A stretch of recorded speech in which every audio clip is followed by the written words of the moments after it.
हरतालिका तीज का पूजन व्रत कुंवारी कन्या कर सकती है, शादी होने के बाद भी नारी कर सकती है।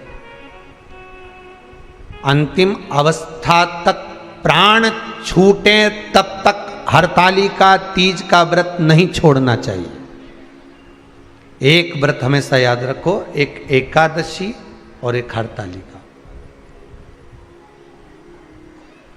हाँ, इतना जरूर है, ज़्यादा शरीर बेकार हो गया, बुढ़ापा आ गया, शरीर नहीं साथ दे रहा, तो कुछ फल खा लो, कुछ चाय दूध जूस आप लेकर कर लो। इतना भी नहीं बने, शरीर बहुत ही बेकार हो गया, तो आप एक समय फल का फलहार धारण कर लो, ठीक है। पर हरतालिका व्रत करने वाली माताएं भले उद्यापन कर दे, तो उस व्रत को थोड़ा हल्का कर लो। उद्यापन करा मतलब तुमने व्रत को हल्का कर लिया, थोड़ा हल्का कर सकते।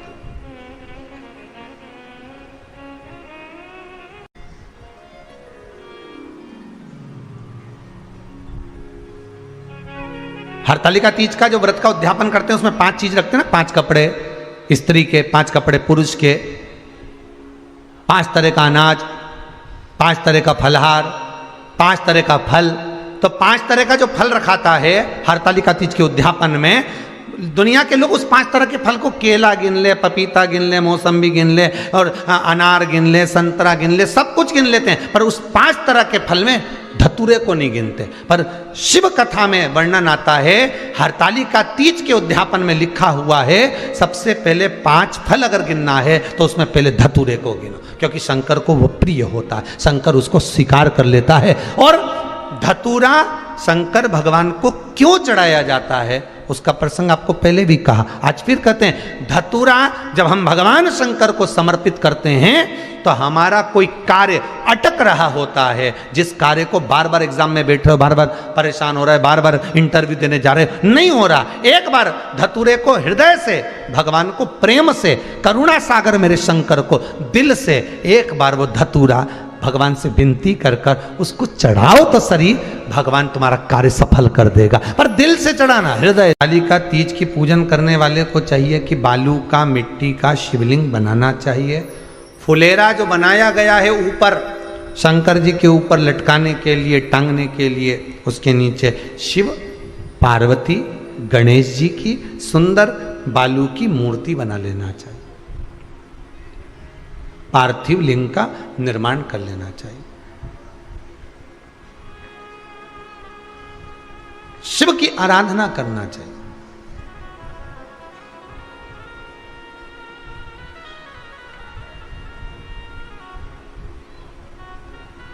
जो फल आपके पास में हो शंकर को समर्पित करना चाहिए, पूजन करना चाहिए, आराधना करो। सबसे पहली पूजन हरतालिका तीज की प्रदोष काल के अंतर्गत हो जाना चाहिए, शाम के समय पर। प्रयास करा करो प्रदोष काल के समय पर पहली पूजन हो जाए तो ज़्यादा अच्छा। पर लोगों की आदत रहती है कि 8 बजे तक, 8:30 बजे तक, 9 बजे तक पहली पूजन करें, फिर दूसरी आराम से, फिर तीसरी, फिर आराम से, फिर चौथी। तो ऐसा सब अपने अपने हिसाब से। पर शास्त्र रीति कहती है कि प्रदोष का जो समय होता है, प्रदोष काल जो होता है, शाम का जो समय होता है, उस समय पर हरतालिका तीज की पहली पूजन हो, जिससे आपका स्मरण चित्त शंकर भगवान में उस घड़ी, उस पल, उस क्षण में आप शिव के हो जाएं और शंकर आपका हो जाए। हाँ, अगर किसी के आने में देरी हो, कोई आ नहीं पा रहा है, बहुत देरी हो रही हो, तो हरतालिका पूजन व्रत वर्णन करता है कि शिवलिंग का निर्माण, पार्वती जी की मूर्ति का निर्माण, गणेश जी का निर्माण और फुलेरा जो बनाया हुआ है, ये प्रदोष काल के पहले बंद कर तैयार हो जाना चाहिए। प्रदोष काल के अंतर्गत फुलेरा नहीं बनना, फुलेरा पहले बन जाना चाहिए। और बहुत विशेष बात ध्यान रखिए हरतालिका तीज की, कि शंकर जी का जो अपने स्वरूप बनाया है, पाटे में, थाली में, चौकी पर, चौरंग पर जो स्वरूप बनाया है, वो पहले नहीं रखना है। पहले क्या बांधना है? फुलेरा। पहले फुलेरा बांधिए, उसके बाद उसके नीचे शंकर जी को रखिए। कई अब जो हरतालिका तीज का पूजन करते हैं तो उनके लिए हो गया। अब दूसरे के लिए भी सुन ले। जो नारी हरतालिका तीज का पूजन नहीं करती, व्रत नहीं करती, साधना नहीं करती, उसके लिए भी कहा गया कि आप अगर ये व्रत नहीं करते हो तो एक कार्य जरूर करना, कहीं पर फुलेरा बंधा हो, हरतालिका की पूजन हो रही हो, 5 मिनट 10 मिनट निकालकर अपने आसपास के किसी पौधे में से पत्तियां लेकर या पुष्प लेकर, 5 वृक्ष की पत्ती या 5 वृक्ष के पुष्प लेकर शंकर भगवान को जब पूजन हो रही हो, 5 मिनट माताएं जब पूजन कर रही हों, तब आप भी उस पुष्प को, उस पत्तियों को शंकर को समर्पित कर सकते हो। ये नहीं चढ़ा सकते तो 5 फल नहीं चढ़ा सकते तो 5 कुछ भी पुष्प आदि का आप शिव को समर्पित कर। पर क्यों चढ़ाया जाता है, किस लिए चढ़ाना चाहिए? तो कहा कन्या स्त्री अगर मान लो हरतालिका का व्रत नहीं करती, पूजन नहीं करती, आराधना नहीं करती, तो वो कन्या, वो नारी, वो स्त्री, वो पुरुष कार्य तो बहुत करेगा, दुकान भी 4 चलाएगा, व्यापार भी बढ़ाएगा, पर संपदा को जोड़ नहीं पाएगा। 1 रुपये कमाएगा, 1.25 रुपये खर्च वाला काम चलेगा। हस्त नक्षत्र में जो तृतीया पड़ती है, हस्त नक्षत्र के अंतर्गत जो तृतीया का महत्व कहा गया है, वो संपदा को बढ़ाती है, मनोकामना को पूर्ण करती है। इस नक्षत्र के अंतर्गत जो तृतीया आती है वो मनोकामना को पूर्ण कर कर चली जाती है। इसलिए शिव की आराधना के लिए प्रथम मान्य। हस्त नक्षत्र में किया गया दान, हस्त नक्षत्र के अंतर्गत तृतीया के दिन किया गया पुण्य, हस्त नक्षत्र में तृतीया के दिन किया गया श्रृंगार, हस्त नक्षत्र में तृतीया के दिन करा गया अपना सुंदर सिंदूरा, भगवान का आनंद। 5 तरह के वस्त्र, 5 तरह के स्त्री के वस्त्र, पुरुष के वस्त्र, 5 तरह का फल, 5 तरह का अनाज, ब्राह्मण को बुलाकर ब्राह्मणी के साथ आप या तो ब्राह्मण से उद्यापन करवाएं या फिर आप स्वयं भी करते हैं तो शिव को समर्पित करके ब्राह्मण और ब्राह्मणी को भोजन कराकर वो भाग प्रदान करें। यही हरतालिका तीज के उद्यापन का वर्णन आता है। सुंदर भाव से हरतालिका माता आप सभी की मनोकामना पूर्ण करे। हर हर महादेव। थोड़ा ध्यान लगाकर सुनना। हरतालिका तीज शिव महापुराण की कथा ही नहीं है। आप जो तीज करते हो, हरियाली करो चाहे सातुड़ी करो, उस तीज की महत्वता क्या है, इस हिंगोली की शिव महापुराण की कथा में अपने को समझना है कि उसकी मूल तत्वता, उसकी महत्वता है क्या, उसका महत्व क्या है।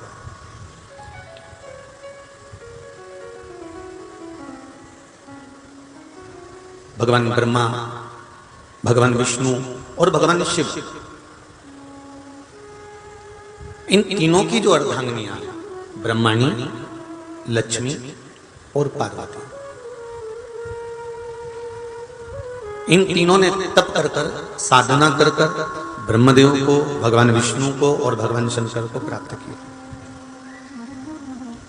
और तीनों ने प्राप्त कर कर तीनों देवताओं से वर मांगा कि वर हमको ऐसा दीजिए कि हमारे तप साधना का फल नारी को तीज के दिन प्राप्त हो जाए।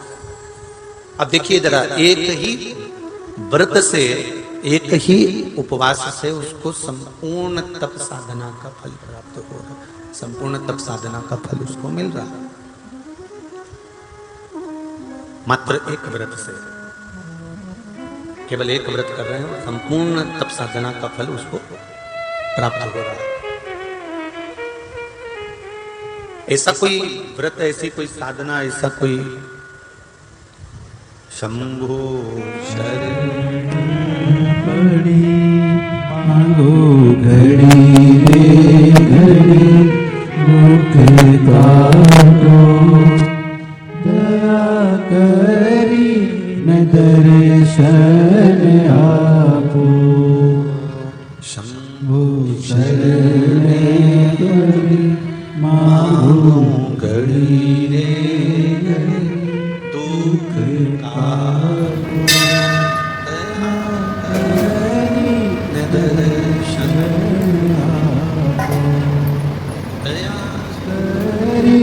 करे शरण आप। तो ब्रह्माणी ने ब्रह्मदेव से मांगा, लक्ष्मी जी ने भगवान विष्णु से मांगा, पार्वती जी ने भगवान शिव से मांगा कि ऐसा वर दे दीजिए जिस वर से एक ही व्रत करने से संपूर्ण फल की प्राप्ति हो जाए, संपूर्ण फल मिल जाए। ऐसा एक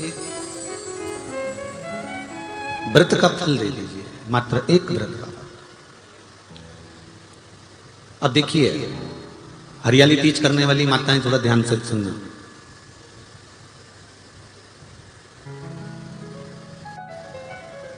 हरियाली तीज जब माताएं करती हैं तो एक हरियाली तीज, एक गणगौर की तीज, ये दो तीज के व्रत ऐसे होते हैं जिसमें जब माताएं करती हैं तो उस समय पर उमा, ब्रह्माणी और लक्ष्मी, इन तीनों की आराधना का फल उसको केवल एक व्रत से प्राप्त हो जाता है। अब देखिए दूसरा सातुड़ी तीज।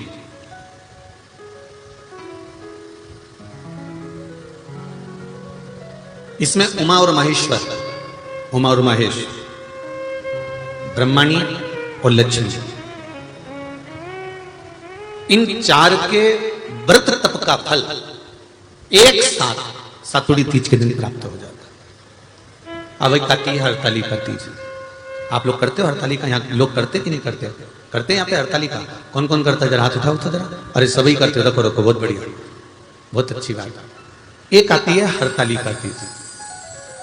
इस तीज का व्रत माता पार्वती बेल वृक्ष के आनंद के साथ में फुलेरा बनाकर करती है, और जिसमें इस हरतालिका में माता पार्वती जी के जितने जन्म पहले हुए हैं, माता पार्वती का जन्म तो 52वें नंबर का, 52 नंबर पे माता पार्वती का जन्म है। इससे पहले तो माता के 51 जन्म पहले हो चुके हैं, 51 जन्म माता पार्वती का पहले हो चुके हैं। तो वो जितने जन्म माता पार्वती पूर्व में ले चुकी हैं, ब्रह्माणी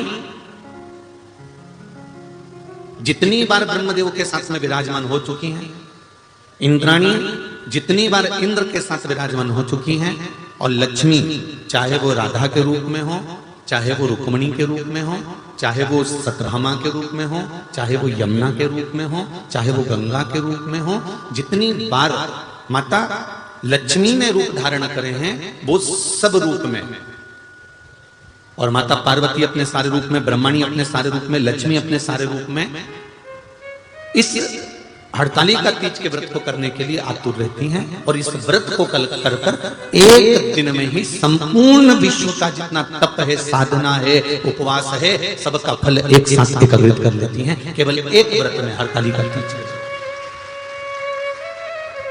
अब एक बात ध्यान से सुनिएगा, सारे व्रत, आपका अगर स्वास्थ्य खराब हो गया तो आप व्रत छोड़ सकते हो। जितने भी व्रत आप लोग कर रहे हैं पूर्व के, सोमवार, मंगलवार, एकादशी, छठ, पंचमी, चतुर्थी, अगर आपका स्वास्थ्य खराब है तो आप उस व्रत को छोड़ सकते हो, सारे व्रत को छोड़ सकते हो। पर तीज का जो व्रत होता है, हरतालिका जो व्रत होता है, ये व्रत एक बार लेने के बाद जब प्राण छूटते हैं तभी ये व्रत समाप्त होता है, अन्यथा बीच में ये व्रत समाप्त नहीं। ये व्रत समाप्त होता ही नहीं।